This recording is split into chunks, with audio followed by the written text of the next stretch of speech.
본 방송에서 제공하는 투자 정보는 투자 판단에 대한 조언입니다.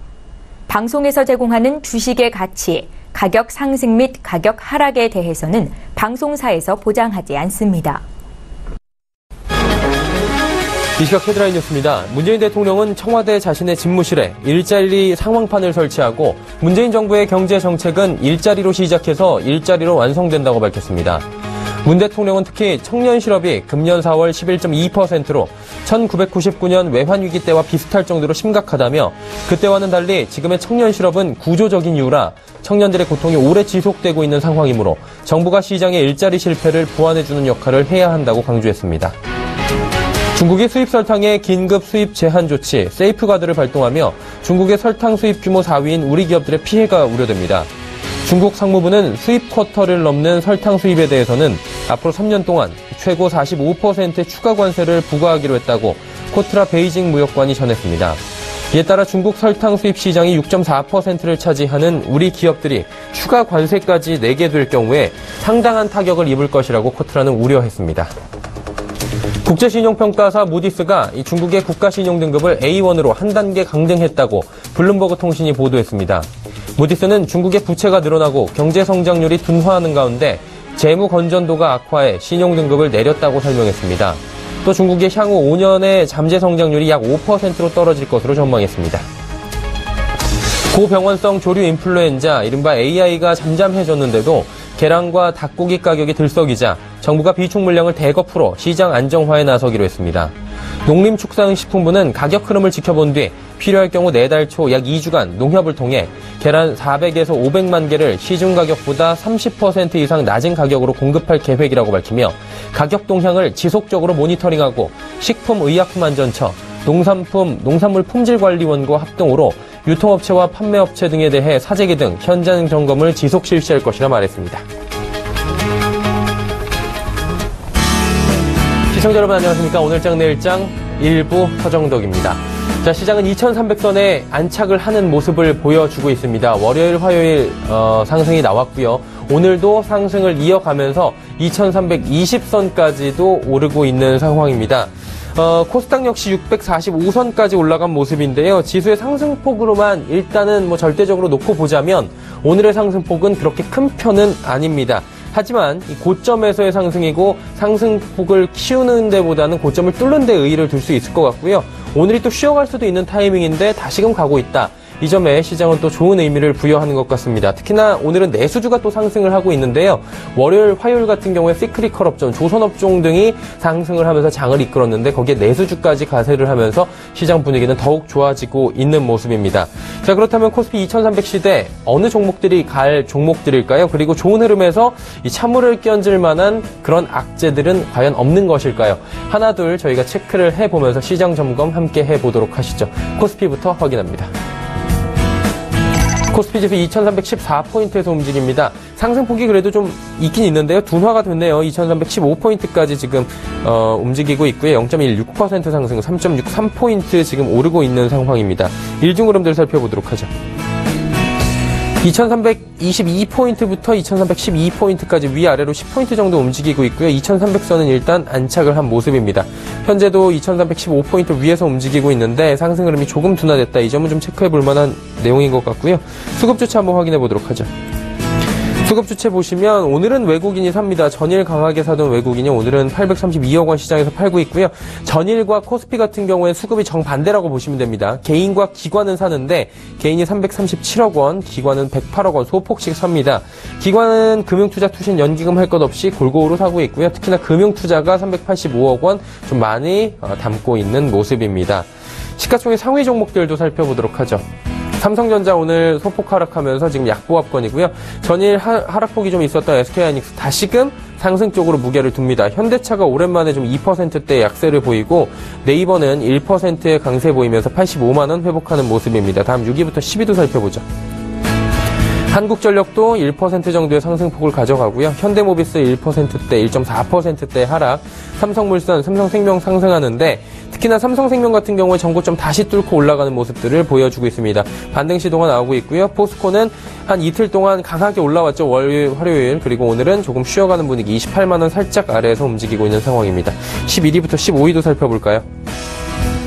신한지주, KB금융 모두 하락합니다. 어제 전일장에 상승이 있었는데 오늘은 상승폭 반납했고요. 아모레퍼시픽, LG화학, 어제 강하게 올라오던 화학주들도 오늘은 쉬어갑니다. SK텔레콤만이 지금 25만 원을 탈환하려고 노력하고 있는 모습입니다. 코스닥으로 가보죠. 코스닥은 645포인트 지금 다시 탈환을 했습니다. 645.18포인트. 사실 상승폭은 크지 않습니다. 0.45포인트만이 상승하고 있고요. 퍼센테이지로 봐도 0.07%. 말 그대로 강보합권이긴 한데 코스닥 지수 역시 빨간불을 켜고 있다라고 지금 확인이 됩니다. 일중 흐름들 살펴보죠. 장 초반의 분위기가 좋았는데 조금씩 지금 빠지는 모습입니다. 647포인트부터 645포인트. 현재 가격이 오늘의 저점이다. 오늘 하루 종일 빨간불이긴 한데 상승폭이 많이 둔화됐다라고 체크가 되고 있고요. 수급 주체 확인해 보도록 하죠. 개인 외국인이 사는데 외국인 보시다시피 3억 원 소폭 매수하고요. 매도로 돌아설 수도 있는 물량입니다. 기관 같은 경우에 55억 원 소폭 팔고 있고요. 개인만이 지금 225억 원 순 매수하면서 담고 있고 오늘 연기금은 양시장 모두 사고 있습니다. 자, 이제 시가총액 상위 종목들 변동사항 점검해 보도록 하죠. 셀트리온이 전일 하락을 만회하면서 94,500원대까지 1,000원 상승하고요. 카카오는 보합입니다. CJENM 전일 기술적 반등 나온 뒤에 다시금 하락하고요. 메디톡스 강보합권, 로엔이 오늘 1,500원 정도의 낙폭이 조금 있네요. 85,000원대까지 밀립니다. 6위부터 10위 살펴보죠. 코미팜, SK머티리얼즈 휴재를 상승하는데 특히나 SK머티리얼즈가 잘 달립니다. 186,000원대까지 어느새 올라왔고요. SFA는 9만원 찍은 뒤에 다시금 조정이 나오면서 8만원 중반대까지 밀립니다. 바이로메드도 약보합권 움직이고 있습니다. 다음 11위부터 15위는 어떨까요? 컴투스 오늘도 상승하고요. 파라다이스 다시금 상승 동력 쪽으로 올리려고는 있는데 그렇게 힘이 세 보이지는 않습니다. GS홈쇼핑 소폭 하락하고요. 코오롱생명과학이 오늘도 상승합니다. 이제 16만원대 돌파를 한 모습이고요. 원익 IPS도 29,000원대까지 상승하고 있는 모습입니다. 오늘 원달러 환율 흐름 어떨까요? 원달러 환율 소폭 상승합니다. 이틀 연속 상승하는데요. 원화 약세 일어납니다. 1126원 80전에 거래가 되고 있는 60전에 거래가 되네요. 2원 40전 정도 상승하는 모습입니다. 국내 양 증시 흐름 여기까지 살펴보도록 하겠습니다.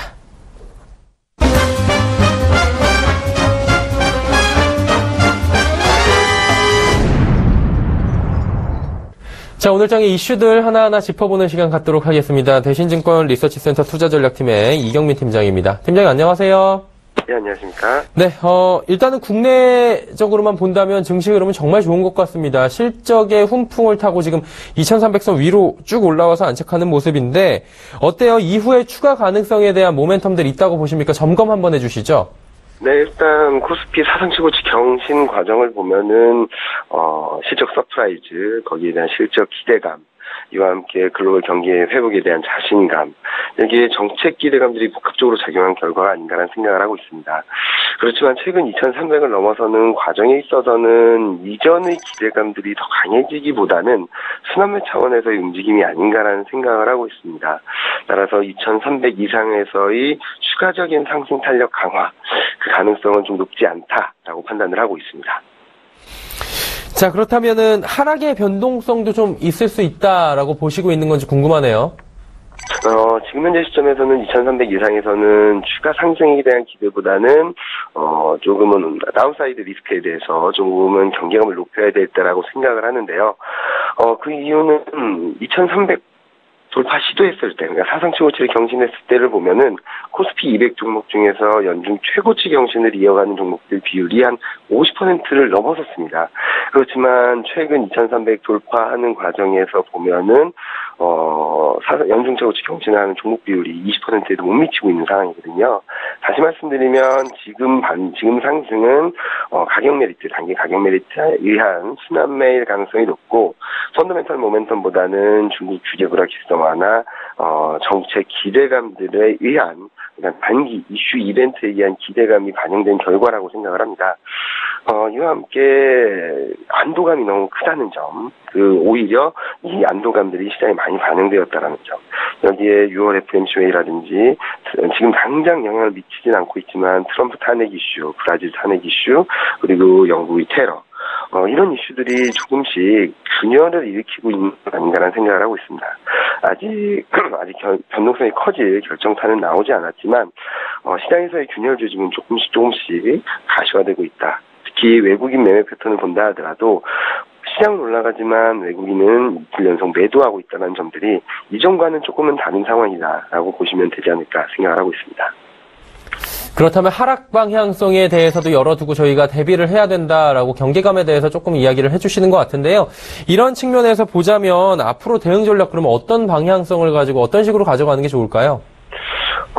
저도 올해 연말이나 내년 초 그리고 내년 상반기 지수는 지금의 레벨보다는 높을 것으로 예상을 하고 있습니다. 그렇지만 단기적으로는 조금 변동성을 경계해야 된다는 시각이고, 지금 사기보다는 좀 더 싸게 살 수 있는 기회가 충분히 올 수 있다라는 말씀을 드리고 싶습니다. 따라서 지금 현재 시점 2,300을 넘어선 시점에서는 추격 매수는 철저히 자제하실 필요가 있겠고요.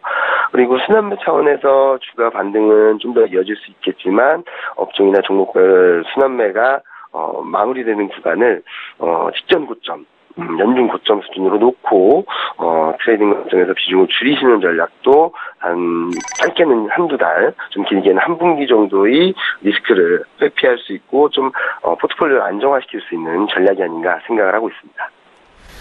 일단 좀 짧게 보면 한 분기 정도는 좀 비피해가는 그런 전략들도 필요하다, 이렇게 정리를 해보면 좋을 것 같습니다. 대신증권 리서치센터 투자전략팀의 이경민 팀장이었습니다. 팀장님, 오늘 말씀 감사합니다. 네, 감사합니다. 네, 마켓 리더들과 함께하는 시간 이슈 칼럼 바로 이어집니다.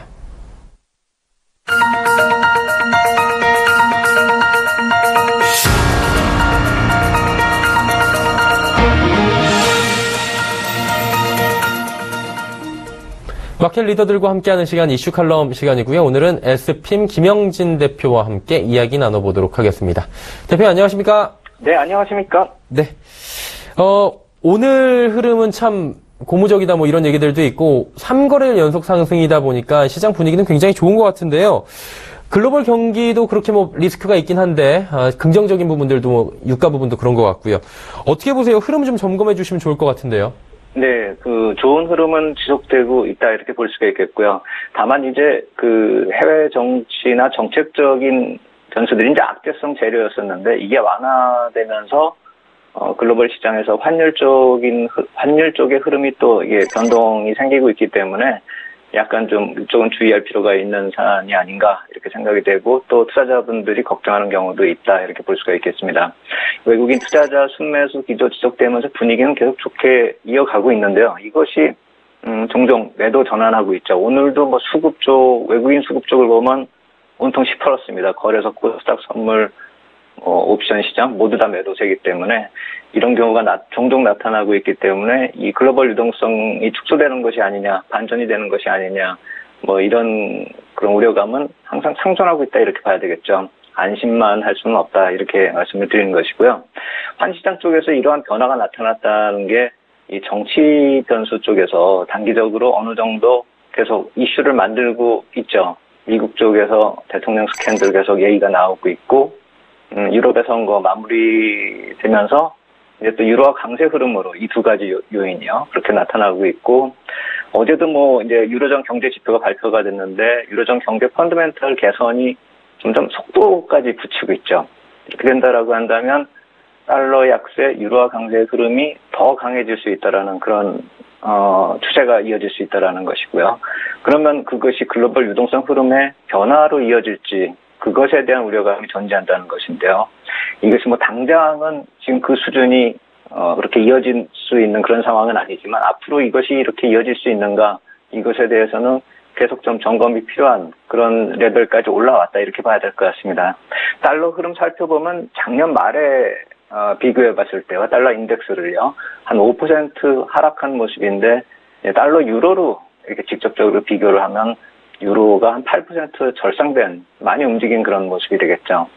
이 정도 흐름이 나타나면서 이제 달러 약세가 일반적으로 주는 영향을 우리가 글로벌 유동성으로 이어보면 이게 글로벌 유동성이 확대되고 상품 시장 강세 그리고 위험 자산 선호 이렇게 이어질 수가 있는데 그렇다면 이머징 마켓의 호재다 이렇게 볼 수가 있겠지만 만약에 유로화 강세가 어느 수준을 넘어서 유로화 캐리 투자가 축소되는 그런 움직임으로 이어지면 얘기가 좀 달라지죠.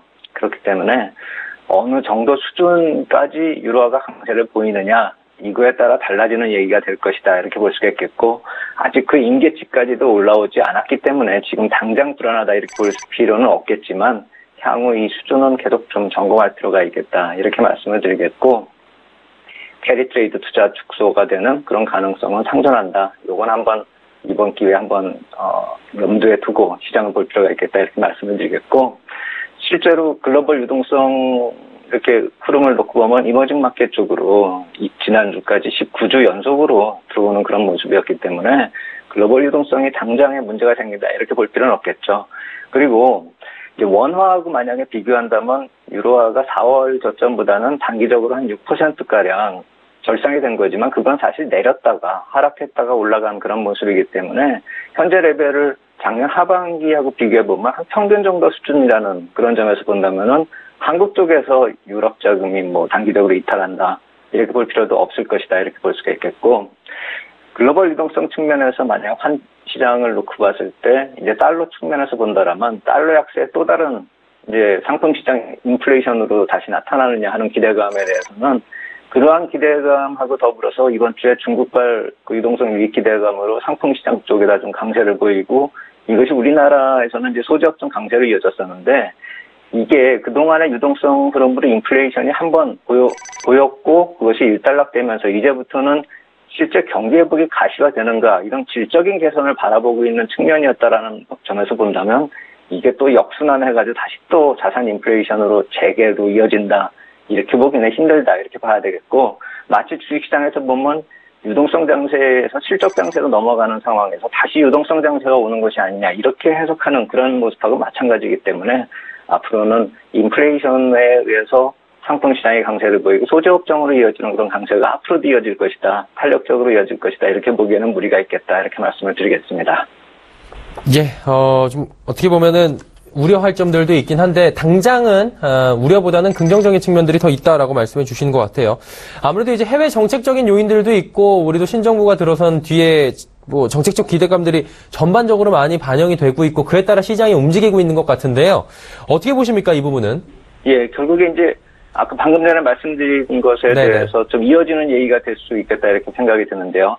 해외 정책 요인이 결국 달러 약세로 이어지면서 우리 시장에도 이번 주에 영향을 미친 것이 방금 전에 말씀드렸었던 그런 소재 업종의 강세였는데 이것을 뭐 이제 전반적으로 펀더멘털적으로 과연 동반적으로 글로벌 소재 업종이 같이 움직였는가 이걸 따져본다면 미국의 화학업체들을 봤을 때는 강세를 보이긴 보였습니다 이번 주에. 근데 그 절대 주가의 수준이 사상 최고가 근처에 미국 주가들은 있습니다. 화학주가요. 그래서 그냥 반등 정도 수준의 탄력이었다. 이번 주에 강했었던 한국의 철강이나 화학 뭐 이쪽의 경우처럼 강하지가 않았었던 것이죠. 상대적으로 우리 주가가 좀 조정을 많이 보였었고 그것에 대해서 올해 거의 저점 수준에서 반등이 나왔기 때문에 이 반작용의 탄력이 좀 많이 강했었다 이렇게 볼 수가 있겠고요. 또 하나는요. 이 업황의 비수기가 지나고 있다는 점, 이 점도 좀 봐야 됩니다. 이게 여름 쪽으로 가면서 이제 성수기 쪽으로 또 들어서는 그런 업황의 변화, 이것도 좀 볼 수가 있겠고요. 또 하나는 자동차나 조선건설 이쪽이 이번 주에 좀 강하게 나타났죠. 턴어라운드 기대감이 좀 나타나고 있는 거죠. 전방산업 쪽에서. 그런 측면에서 펀더멘털 논리도 이쪽 소재업종, 화학이나 철강 쪽에 강세되었다. 이렇게 볼 수 있겠다. 이런 정도로 정리할 필요가 있어 보이고 여기서 이쪽 업종이 다시 주도주로 가느냐 이것에 대해서는 아무래도 실적, 흐름 이쪽이 점검이 필요한 그런 모습이겠다. 아직은 그럴 정도로 실적이 뒷받침되지는 않을 것이다. 이렇게 봐야 되겠고요. 근데 정책적인 흐름 쪽에서 우리 내부적인 한국의 뭐 대선 이후에 정책 효과가 반영되고 있다라는 점, 이 점도 좀 봐야 될 것 같은데요. 대외 환경 요인, 그러니까 사드 같은 거하고 연결되는 그런 정책 효과가 있기 때문에 그런 환경 요인 중에서 우려되는 점은 좀 감소가 되고 있고 또 내수 활성화 정책에 대한 기대감이 이게 맞붙고 있죠. 결국 그게 공통된 업종이 소비와 레저 업종이 될 테고요.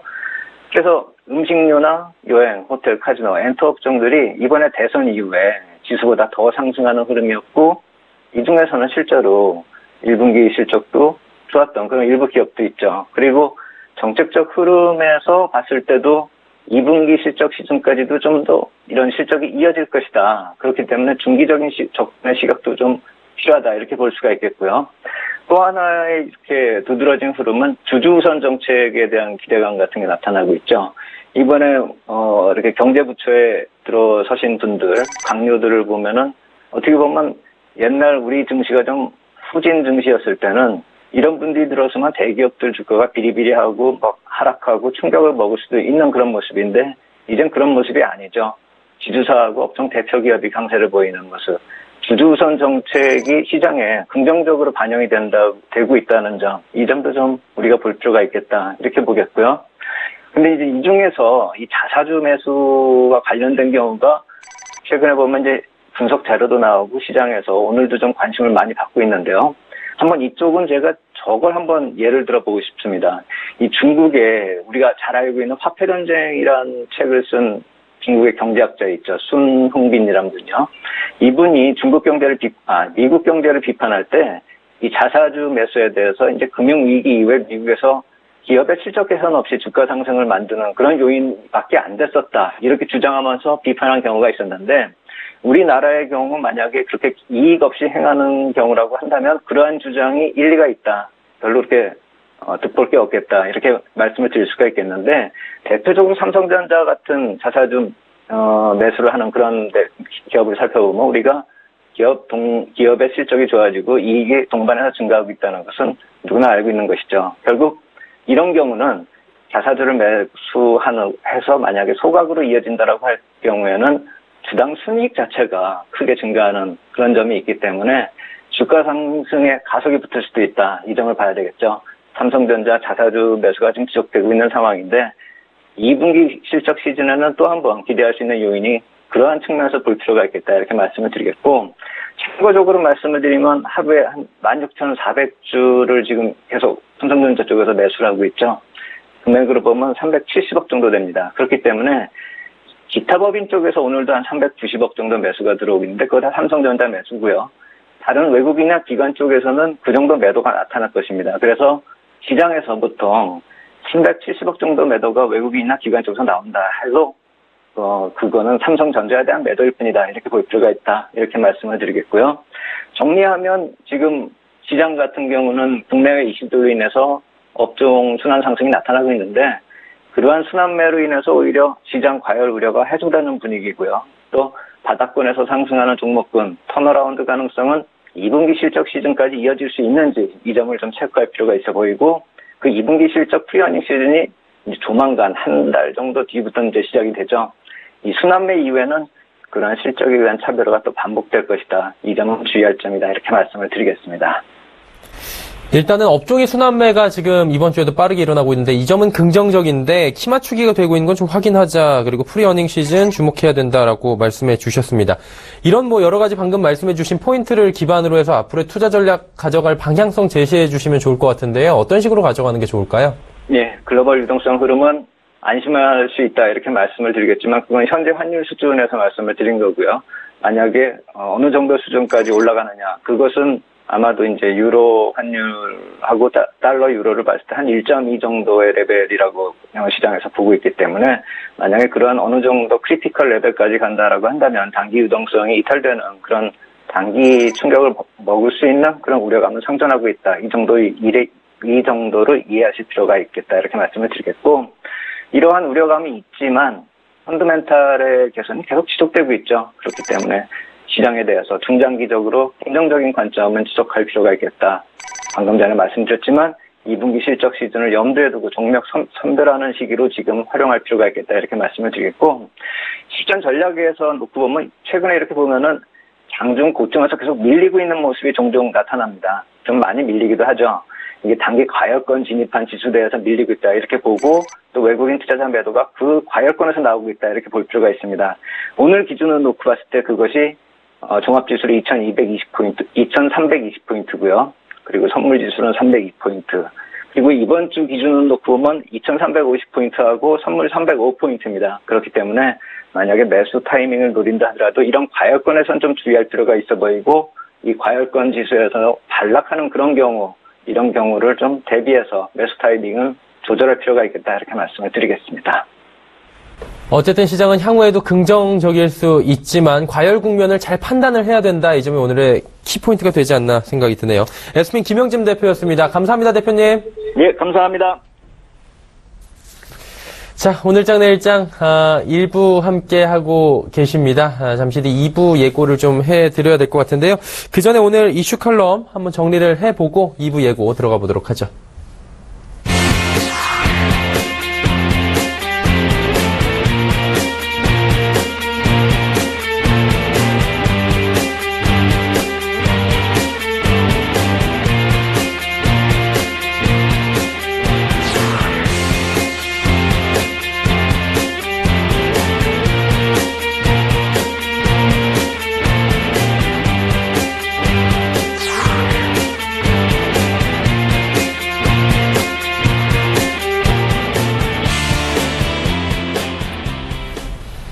자, 이슈 칼럼 정리까지 쭉 해봤습니다. 이제 2부 예고해드릴 시간인데요. 오늘장 내일장 2부 라이브 매매타임 준비가 되어 있습니다. 하나의 번호 나가고 있죠. 100원의 정보 이용료 추가되는 샵 0082번을 통해서 종목 상담 남겨주시면 됩니다. 남겨주실 때는 종목명 그리고 가격, 비중을 꼭 적어서 보내주셔야 원활한 상담이 가능하고요. 또 많은 종목 이야기 나눠보실 수가 있을 텐데요. 함께해 주시는 두 분입니다. 유한타증권 은평지점의 지문상 대리, 그리고 하나금융투자증권 원주지점의 박남열 부장과 함께 2부에서 라이브 매매타임 많은 종목 이야기 정확하고 쉽고 빠르게 짚어보도록 하겠습니다. 2부에서 뵙겠습니다. 고맙습니다.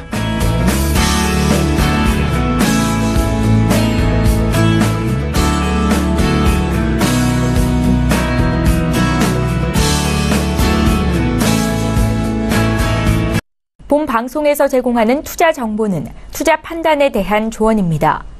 방송에서 제공하는 주식의 가치, 가격 상승 및 가격 하락에 대해서는 방송사에서 보장하지 않습니다.